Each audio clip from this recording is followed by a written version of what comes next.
तो चलिए अब न्यूज ब्लास्ट की ओर आगे बढ़ेंगे। जानकारी देंगे कि प्रदेश को कर हस्तांतरण के रूप में 10,733 करोड़ रुपए मिले।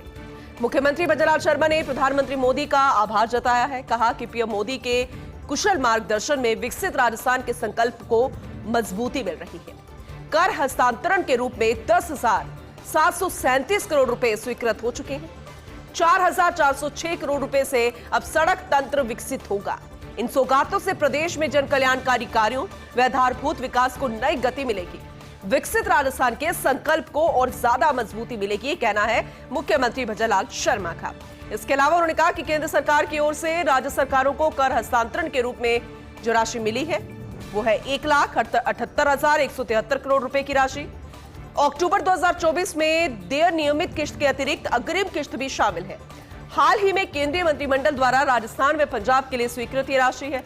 सीमावर्ती क्षेत्रों में सड़क तंत्र के विकास के लिए 4,406 करोड़ रुपए की भी राशि स्वीकृत की गई है। इसके अलावा जो राशि स्वीकृत हुई है वो अपने आप में बेहद महत्वपूर्ण, जो एक सपना देखा है विकसित भारत का, और यहां पर मुख्यमंत्री भजनलाल शर्मा ने विकसित राजस्थान का, वो बहुत जल्द पूरा होता नजर आएगा। केंद्र सरकार से जो मदद मिल रही है वो वाकई में राज्य के लिए लाभदायी है।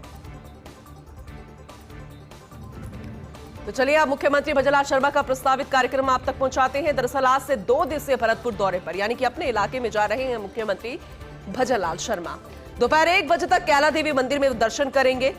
दोपहर 1:30 बजे भरतपुर सर्किट हाउस में पहुंचेंगे मुखिया। इसके अलावा सर्किट हाउस से आरबीएम अस्पताल भरतपुर के लिए रवाना होंगे। दोपहर 2 बजे से शाम 4:45 तक नवीन आरबीएम अस्पताल भवन निर्माण और विभिन्न कार्यों का निरीक्षण करेंगे। किशोरी महल, लोहागढ़ किला के विभिन्न विकास कार्यों का भी निरीक्षण होगा। काम कितना पहुंचा है, कितना हो चुका है, क्या कमी है, क्या दिक्कत है, सारी जानकारी वो लेंगे। इसके अलावा नई मंडी कुम्हेर गेट से हीरादास तक प्रस्तावित फ्लाईओवर और फिर कई और विकास कार्य है, उनका भी निरीक्षण किया जाएगा। काली की बगीची से शास्त्री पार्क तक प्रस्तावित फ्लाईओवर और भी कई विकास कार्य, उनका निरीक्षण किया जाएगा। तो कुल मिलाकर शुरुआत माता के मंदिर से, आशीर्वाद से, माता के दर्शनों के साथ, क्योंकि शारदीय नवरात्रों का आज 9वां दिन है और ऐसे में उनके आशीर्वाद के बाद ये तमाम जो विकास कार्य है और सर्किट हाउस में कार्यकर्ताओं से मुलाकात, ये पूरा दिन व्यस्त रहेंगे मुख्यमंत्री। वहीं एक्वेरियम में बायोलॉजिकल पार्क और केवलादेव के विकास कार्य, शास्त्री पार्क के विकास कार्य, नवीन बस स्टैंड, अन्य विकास कार्यों का भी निरीक्षण किया जाएगा। आपको बता दें कि पूरे दोपहर इस तरह से निरीक्षण कार्यक्रम, फिर शाम 5 बजे से शाम 7 बजे तक कलेक्ट्रेट सभागार में मीटिंग ली जाएगी। मुख्यमंत्री भजनलाल शर्मा आज भरतपुर सर्किट हाउस में ही रात्रि विश्राम करेंगे। फिर कल सुबह 10 बजे से 11 बजे तक सर्किट हाउस भरतपुर में जन सुनवाई करेंगे, यानी कि एक दिन पूरा व्यस्त। अगले दिन 10 बजे से फिर से सुनवाई, 11 बजे से दोपहर 1 बजे तक संभाग स्तरीय अधिकारियों की भी बैठक लेंगे। कलेक्ट्रेट सभागार भरतपुर में संभाग स्तरीय अधिकारियों की बैठक होगी। तो अब जरा सोचिए कि संभाग स्तरीय अधिकारी बैठेंगे तो तमाम विचार विमर्श होंगे और फीडबैक लिया जाएगा, तो सख्त निर्देश भी दिए जा सकते हैं। और एक और खास जानकारी, आरएसएस की अखिल भारतीय कार्यकारी मंडल की मथुरा में बैठक होगी। 25 और 26 अक्टूबर को मथुरा में बैठक होने जा रही है। हर साल दीपावली से पहले होती है आरएसएस की मंथन बैठक। आरएसएस प्रमुख मोहन भागवत, सर कार्यवाह दत्तात्रेय होसबोले इस बैठक में मौजूद रहेंगे। आरएसएस के सभी सह कार्यवाहक और अखिल भारतीय कार्य विभाग प्रमुखों सहित आरएसएस कार्यकारिणी के सदस्य इस बैठक में मौजूद रहेंगे।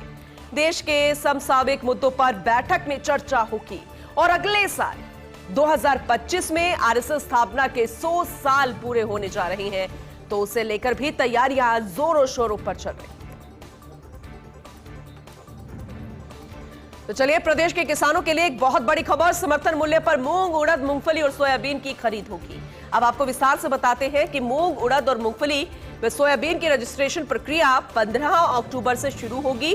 तो सभी किसान भाइयों के लिए ये बहुत बड़ी खबर है। 15 अक्टूबर से इसकी पूरी प्रक्रिया जो रजिस्ट्रेशन की वो शुरू हो जाएगी। मूंग, उड़द और सोयाबीन की 15 अक्टूबर से ही खरीद प्रक्रिया शुरू होगी। समर्थन मूल्य पर मूंगफली की खरीद 18 नवंबर से शुरू होगी।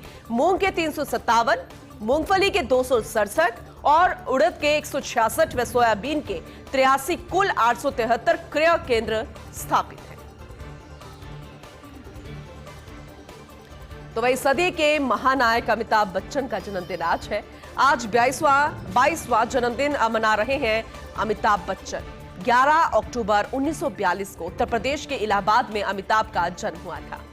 आज जन्मदिन पर उनके जो फैंस हैं, उनके चाहने वाले हैं, समर्थक हैं, वो देश भर में उनके कुशल स्वास्थ्य की प्रार्थना कर रहे हैं। बच्चन के स्वस्थ और खुशहाल जीवन की प्रार्थना लगातार जारी है। आज तक अमिताभ बच्चन ने कितने हम काउंट कर सके तो यादगार फिल्मों से उन्होंने दर्शकों को बांधे रखा और आज भी कई ऐसे डायलॉग्स जो उनके समर्थकों की जुबान पर चढ़े रहते हैं। 5 दशक से ज्यादा लंबे फिल्मी करियर में 200 से ज्यादा फिल्मों में उन्होंने अपना काम किया है। पहली बार ऐसा हुआ था जब उन्होंने इस करियर में शुरुआत की थी, तब उनकी आवाज की वजह से उन्हें कोई रोल नहीं मिल रहा था और आज वो दौर है जब उनकी आवाज ही उनकी पहचान बन गई। वहीं अमेरिका में 205 किलोमीटर की रफ्तार से आया मिल्टन तूफान। दरअसल मिल्टन तूफान से अमेरिका के 32 लाख घरों में अंधेरा छा गया। 100 बड़ी इमारतें भी तूफान से तबाह हो गई है। फ्लोरिडा में 20 लाख से ज्यादा लोगों पर अब बाढ़ का खतरा मंडरा रहा है। मिल्टन तूफान के चलते 2000 से ज्यादा फ्लाइट्स रद्द हो गई। तटीय इलाकों में रहने वाले लोगों को अब सुरक्षित स्थानों पर पहुंचाया जा रहा है। रिपोर्ट के मुताबिक मिल्टन तूफान से अमेरिका को 8 लाख करोड़ का नुकसान हो गया है। एक महीने की बात करें तो फ्लोरिडा में आने वाला एक दूसरा तूफान है जिसका नाम है मिल्टन। इससे पहले हेलेन तूफान से 200 लोगों की मौत हुई थी। अभी तक कुल आंकड़ा तो नहीं आया, लेकिन यह जरूर सामने आ चुका है कि कितनी बिल्डिंग तबाह हुई है, कितने लोगों को सुरक्षित पहुंचाया गया, लेकिन कितना नुकसान हुआ या कितनी जनहानि हुई, यह आंकड़ा आना अभी बाकी है। वहीं रिनोवेशन के बाद जयपुर इंटरनेशनल एयरपोर्ट का टर्मिनल 1 तैयार है। दरअसल काम चल रहा था और कोई भी दिक्कत फिलहाल जो अभी सामने आ रही थी लगातार, उसे सुधार करके फिर से अब तैयार किया जा चुका है। 26 अक्टूबर को लोकार्पण कार्यक्रम फिर से होना है। 27 अक्टूबर से टर्मिनल 1 से फ्लाइट्स का संचालन शुरू हो पाएगा।